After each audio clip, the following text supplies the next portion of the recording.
Hello friends, welcome back to my channel. मैं हूं आपकी फ्रेंड वर्षा। आज की इस वीडियो में हम यहां पर बात करेंगे आपके एनटीए नेट पेपर 1 के बारे में। इसमें हमने जो थ्योरी ली है वो है हमारी एनएपीसीसी। ये आपका प्यूपिल डेवलपमेंट एंड एनवायरनमेंट की जो आपकी यूनिट है उसका बहुत ही इम्पोर्टेंट पॉइंट है। ये आपके एग्जाम में बहुत पूछा जाता है, तो आज हम इन्हीं को डिस्कस करेंगे। देखिए, यहाँ पर मैंने कोशिश करी है कि आपको हिंदी इंग्लिश दोनों में प्रोवाइड करा पाऊँ, और इसके अलावा फिर भी आपको कोई डाउट हो किसी पॉइंट में, किसी टर्म को लेकर, तो आप वो पूछ सकते हैं। ठीक है, तो स्टार्ट करते हैं। देखिए, एनएपीसीसी जैसे कि आप यहाँ पे लास्ट में ये देख भी रहे हैं, तो इसकी फुल फॉर्म होती है national action plan on climate change. ठीक है, एनएपीसीसी यानी कि national action plan on climate change जो है वो 2018 में इसको लॉन्च किया गया था। 2008 में इसको लॉन्च किया गया था प्राइम मिनिस्टर काउंसिल के द्वारा, जो कि क्लाइमेट चेंज के ऊपर थी। इसमें कुछ इसके प्रिंसिपल्स थे जो कि आपके एग्जाम में बहुत पूछे जाते हैं। ठीक है, तो हो सकता है कि इस बार भी ये वाले आपसे पूछ लिए जाएं। तो देखिए, जो इसके प्रिंसिपल्स हैं वो है the use of new technology, यानी कि एक नई टेक्नोलॉजी को यूज़ करना इंक्लूसिव और सस्टेनेबल डेवलपमेंट के लिए। सस्टेनेबल डेवलपमेंट आप सब जानते होंगे क्या होता है। देखिए, सस्टेनेबल डेवलपमेंट होता है कि आज हम अपने जो भी हमारे नेचुरल रिसोर्सेज हैं वो इस तरह से यूज़ करें कि हमारी फ्यूचर जनरेशन्स के लिए भी वो बचे रहें, वो बिल्कुल ख़त्म ना हो। अब देखिए, ऐसा नहीं कर सकते कि हाँ, हमें फ्यूचर जनरेशन के लिए बचा के रखने हैं नेचुरल रिसोर्स, तो हम आज यूज़ नहीं करें।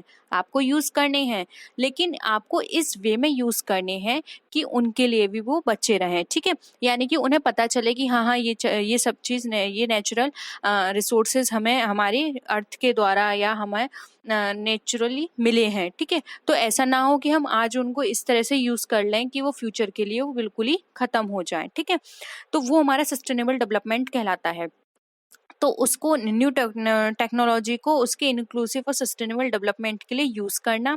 फिर है लोकल गवर्नमेंट्स। इसमें लोकल गवर्नमेंट्स की बात की गई है, पब्लिक प्राइवेट पार्टनरशिप के बारे में बात की गई है, सिविल सोसाइटी एक्शन के बारे में बात की गई है। ये सब किस में इंक्लूड होंगे? इम्प्लीमेंटेशन के लिए।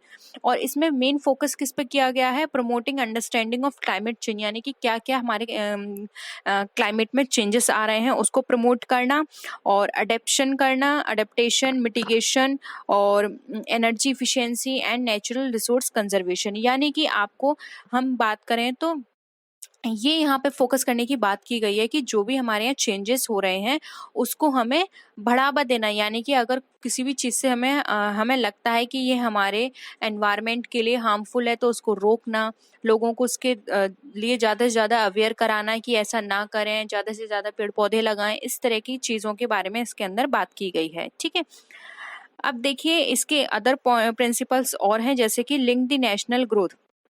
जो भी नेशनल ग्रोथ है उनको लिंक करना आपस में। Devising efficient and cost effective strategies for demand side management, यानी कि जो भी हमारे डिमांड साइड जो है उसके लिए हमें यहाँ पे इफेक्टिव स्ट्रेटजी बना के चलना पहले से। और जो भी इंटरनेशनल कोऑपरेशन अप्रोचेस हैं उनको वेलकम करना। डेवलपमेंट एंड टेक्नोलॉजी के बारे में बात करना। स्पेशली ये सब किसके अंडर में आएंगे? ये आएंगे हमारे यूएनएफसीसी ट्रिपल सी के अंदर। अब इसकी फुल फॉर्म भी आपसे एग्जाम में बहुत पूछी जा सकती है, क्योंकि इस तरह की फुल फॉर्म्स एग्जाम में बहुत पूछते हैं। तो इसकी फुल फॉर्म याद कर लीजिए आप। United nation framework convention on climate change. ठीक है, तो यानी कि हमारे जितने भी अंतर्राष्ट्रीय मुद्दे हैं, या हमारे जितने भी हमारे अप्रोचेस की बात करें, कॉपरेशन अप्रोच की, डेवलपमेंट की बात करें, तो उन सबको कॉपरेट करना, यानी कि सबके साथ मिलके काम करना है, जिससे कि हमारे जो भी क्लाइमेट चेंज हो रहे हैं उसको हम पॉजिटिव वे में यूज़ कर पाएँ या पॉजिटिव वे में ले पाएँ। ऐसा ना हो कि उनकी वजह से हमारे नेचुरल रिसोर्सेज हार्मफुल हो जाएं, या फिर हम उनकी कमी हो जाए हमारे एरिया में, हमारे कंट्री के अंदर। इस तरह की चीज़ों पर इस पर फोकस किया गया है।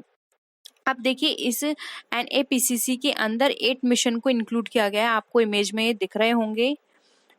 और देखिए, इसमें 8 जो मिशंस इन्होंने इंक्लूड किए थे वो थे हमारे नेशनल सोलर मिशन। ठीक है, फिर है national mission for enhanced energy और efficiency, national mission for sustainable habitat, national water mission, national mission for sustaining the Himalayan ecosystem, national mission for a green India, national mission for sustainable agriculture, national mission for strategic knowledge on climate change. ठीक है, ये 8 mission है, इनके बारे में थोड़ा थोड़ा discuss कर लेते हैं। देखिए यहाँ पे नेशनल सोलर मिशन की बात की गई है, तो ये इसके अंदर 3 फेज को अडॉप्ट किया गया था। ठीक है, और ये क्या किसके लिए काम करता है, इसके अंदर इंडिया की जो एनर्जी है, सिक्योरिटी चैलेंज है, उनके ऊपर बात की जाती है इसके अंदर। ठीक है, इसके अलावा देखिए हमारा सेकंड है national mission for enhanced energy efficiency. अब इसके अंदर यहाँ पर हम बात करते हैं इनोवेटिव और सस्टेनेबल बिजनेस मॉडल्स की, जिससे हमारी जो भी एफिशिएंसी है, एनर्जी एफिशिएंसी सेक्टर जो है उनके बारे में बात की जाए। जैसे कि इलेक्ट्रिसिटी एक्ट 2001 जो है, यहाँ पर हमें कुछ लीगल मैंडेट प्रोवाइड करता है, और ये यानी कि आपको यहाँ पे अपनी एनर्जी के बारे में बात की जा रही है, इलेक्ट्रिसिटी के बारे में बात की जा रही है। National mission for sustainable habitat की बात करें तो इसके अंदर यहाँ पे सस्टेनेबिलिटी को प्रमोट करने की बात की जा रही है, जिससे कि हमारी जितनी भी एनर्जी इफिशिएंसी है बिल्डिंग के अंदर, अर्बन प्लानिंग में, उनको हम इम्प्रूव कर पाएँ, मैनेजमेंट को इम्प्रूव कर पाएँ। ठीक है, फिर है national water mission. National water mission की बात करें तो यहाँ पर इंश्योर करना जितने भी इंटीग्रेटेड वाटर रिसोर्सेज हैं उनको मैनेज करना, कंजर्वेशन करना वाटर का, मिनिमाइजेशन करना, वेस्टेज रोकना, मतलब कि वाटर का ज़्यादा वेस्टेज ना हो, उसको मिनिमाइज करके चलना, इक्विटेबल डिस्ट्रीब्यूशन करना across and with in states. ठीक है, फिर है national mission for sustaining the Himalayan ecosystem. अब यहाँ पे हिमालयन इकोसिस्टम की बात करें तो इसका मेन ऑब्जेक्टिव है हमारे जो सस्टेनेबल नेशनल कैपेसिटी है उसको डेवलप करना, कॉन्टिन्यूसली जितना भी एक्सेस हो रहा है हमारे यहाँ हेल्थ स्टेटस को लेकर हिमालय इकोसिस्टम के, जो कि हमारे लिए अगर हम बात करें तो ये हमारे लिए किस बात के लिए इम्पोर्टेंट होते हैं, हमारे रिवर्स के लिए इम्पोर्टेंट है, माउंटेन इकोसिस्टम के लिए इम्पोर्टेंट है, तो यानी कि हमें उनके बारे में भी सोचना। National mission for a green India की बात करें तो यहाँ पे फॉरेस्ट के ऊपर फोकस किया गया है कि लगभग अगर हम बात करें तो इसमें ये कहा गया था कि जो हमें आवश्यकता है अब हमारे जितने भी फॉरेस्ट और ट्री कवर एरियाज हैं उनको 5 मिलियन तक पहुंचाने की। ठीक है, फिर है mission national mission for sustainable agriculture. यहाँ पर अगर हम बात करें सस्टेनेबल एग्रीकल्चर की तो देखिए यहाँ पर इम्प्रूव्ड क्रॉप सीड्स के बारे में बात की गई है, लाइफ स्टॉक और फिश कल्चर के बारे में बात किया गया है, यानी कि एग्रीकल्चर से रिलेटेड जितने भी एस्पेक्ट्स हैं वो इसके अंदर इंक्लूड किए गए हैं। फिर है फिर है national mission for strategic knowledge on climate change. अब यहाँ पर हम बात करें तो इसमें आवश्यकता है हमें नॉलेज को हमारे फॉर्मेट करने की, यानी कि जो भी हमारी एग्जिस्टिंग नॉलेज है उसको हमें डेवलप करें। ठीक है, क्लाइमेट चेंज को लेकर क्लाइमेट साइंस के बारे में हम ज़्यादा डिस्कस करें, और जो भी हमारी ग्लोबल टेक्नोलॉजी है उसको हम देखते रहें कि किस तरह से हम ग्लोबल टेक्नोलॉजी को यूज़ कर सकते हैं अपने क्लाइमेट चेंज के लिए, यानी कि ज़्यादा से ज़्यादा हमें अपने क्लाइमेट चेंज को स्ट्रॉन्ग बनाना। फिर है अब ये आपने पूरे 8 पॉइंट पढ़ लिए।